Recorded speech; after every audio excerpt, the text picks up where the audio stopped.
त्याचं नाव आहे अंडा संजीवक म्हणजे अमिनो ऍसिड.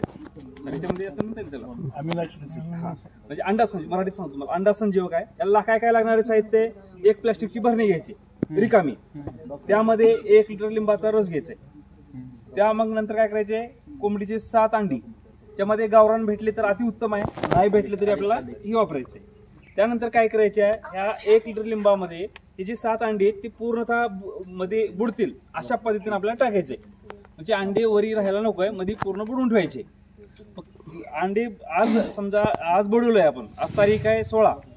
आज तारखेला बुडवल्यानंतर 10 दिवसापर्यंत हे जे अंडे आपण सोडलेले मध्ये न फोडता सोडायचे पूर्णतः. 10 दिवसानंतर आपल्याला हे कवचासहित विरघळून येतील, काही अंडे शिल्लक राहणार नाहीत. मग 10 दिवसानंतर आपल्याला एक काडी घ्यायची, त्याला चांगलं डवळून घ्यायचं. जे काही असेल शिल्लक असेल ते पूर्णतः विरघळून जाणार आहे.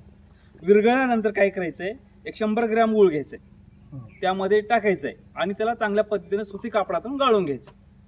त्या भरणीवरती नाव टाकायचं वरी, ताम्रताक, आज बनवलेली तारीख आणि वापरण्याचं प्रमाण प्रति लिटर 2 मिली. म्हणजे जवळपास तुम्हाला 1500 जर पंप असेल तर 15 दुनी 30 मिली आपल्याला ह्याच्यामध्ये टाकून द्यायची. फुगटचा आहे म्हणून जास्त टाकायची गरज नाही.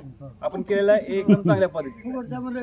हा जास्त टाकायचं. फुगट आहे जास्त टाका. फुगटचा आहे म्हणून आपल्याला जास्त टाकायचं नाही. आणखीन याचे फायदे, आता आपण आपलं पीक आहे सोयाबीनचं किंवा उडीद मूग जे असेल त्या पिकावरती चालू शकते.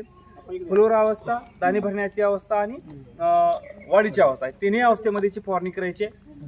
फवारल्यानंतर ह्याची जे फुलात रूपांतर होणे, पिकाची जोमदार वाढ होणे आणि पीक तजेलदार होणे, अशा याचे फायदे आहेत आपल्याला.